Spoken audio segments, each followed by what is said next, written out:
Dexter Bryan Calacar. Connections. Connections. Dexter Bryan Calacar.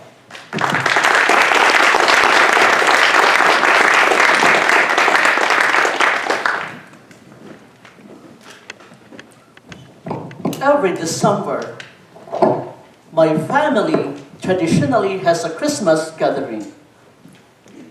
It is a much anticipated yearly event. However, this year, everyone was busy with their phones, taking photos of their gifts and texting their friends.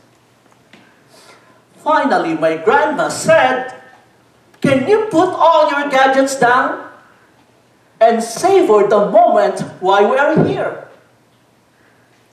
My brothers, sisters, and cousins suddenly all scared. They looked at each other like my grandma was asking them to get undressed. Again, my grandma demanded that everyone put their phones down. Slowly, each member of my family complied, heeding grandma's request.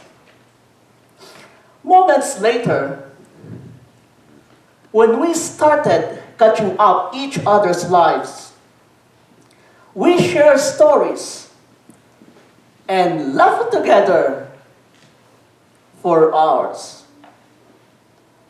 I have so many good memories of Christmas Day in here.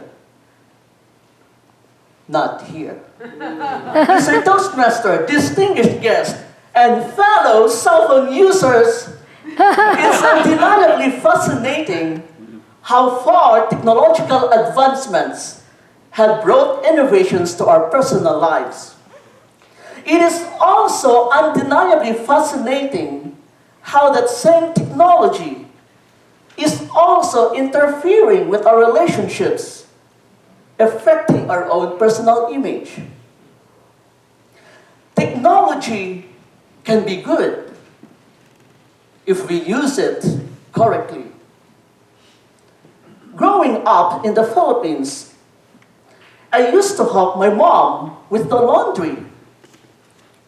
We did it manually, and it took us the whole day to do. It was tedious and time-consuming. We have to rinse, lather with soap, rinse it again, and squeeze it until there's no drop of water. But today, thanks to technology, we can do our laundry using only a couple of minutes of our personal time. Who wouldn't want to have an extra day each week not to laundry? I made it through college with the aid of technology.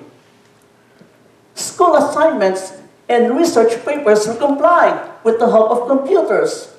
And technology puts a massive amount of information immediately available with a touch of a finger.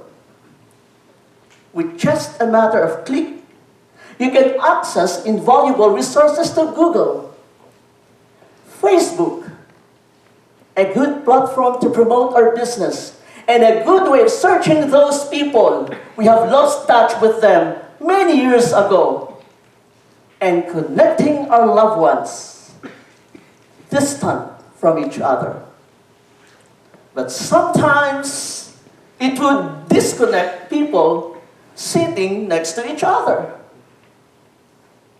I was having dinner in a restaurant in downtown LA. A couple came in to dine.